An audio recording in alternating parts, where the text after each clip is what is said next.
Hi friends, இன்றைக்கி நம்ம என்ன பார்க்க போகிறோன்னு பார்த்தீங்கன்னாக்கா நொச்சித்தழையை பற்றி தான். இந்த நொச்சித்தழை நமக்கு ரொம்ப மிக சிறந்த மருத்துவ பயனை கொண்டது. இது நம்ம எதுக்கெல்லாம் பயன்படுத்துவோன்னு உங்களுக்கு தெரியும். சாதாரணமாக நம்ம பயன்படுத்துறது அரிசியில் வண்டு புழுக்கள் பிடிக்காமல் இருக்கிறதுக்காக இந்த நொச்சித்தழைகளை உடச்சி நம்ம அரிசி டம்மில் போட்டு வச்சுருப்போம். சரிங்களா?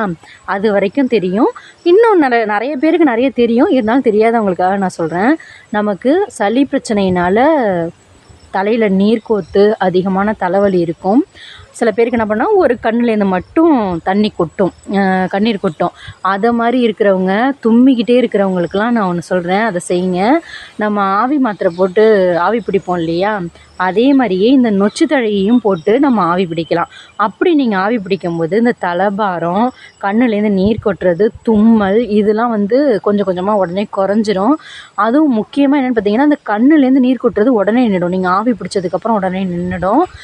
சளி அதிகமாக இருக்கிறவங்க எல்லோரும் என்ன பண்ணுறீங்கனாக்கா, இந்த நொச்சித்தழையை ஆவி பிடிங்க. எவ்வளோக்கு எவ்வளோ நீங்கள் ஆவி பிடிக்கிறீங்களோ அவ்வளோக்கு எவ்வளோ இந்த தலை குத்தல், தலைபாரம் அதெல்லாம் கம்மியாகி கண்ணுலேருந்து நீர் கொட்டுறது உடனே நின்று போயிடும். இந்த நொச்சித்தழையை அதுக்கப்புறம் என்ன பார்த்திங்கன்னா, இந்த நொச்சித்தழையில் இருக்கிற பூக்கள், அந்த பூக்கள் என்ன தெரியுமா செய்யலாம், பூக்கள் தலை பாரமாக இருக்கிறவங்க, நீர் கோத்து அதிகமாக இருக்கிறவங்க ஆவி பிடிக்க முடியாது என்னால் அப்படின்றவங்க அந்த பூக்களை பறிச்சுக்கோங்க.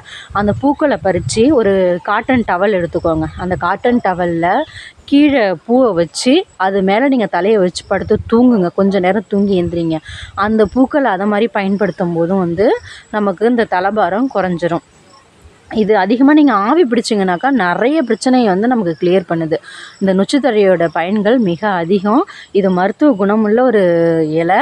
இதை நீங்கள் பார்த்தீங்கன்னாக்கா யூஸ் பண்ணிக்கோங்க. அதுவும் இந்த மழை டயத்தில் சளி அதிகமாக இருக்கிறதுனால நீங்கள் யூஸ் பண்ணிக்கிட்டிங்கன்னா உங்களுக்கு கொஞ்சம் ரிலீஃபாக இருக்கும். Okay, thank you friends.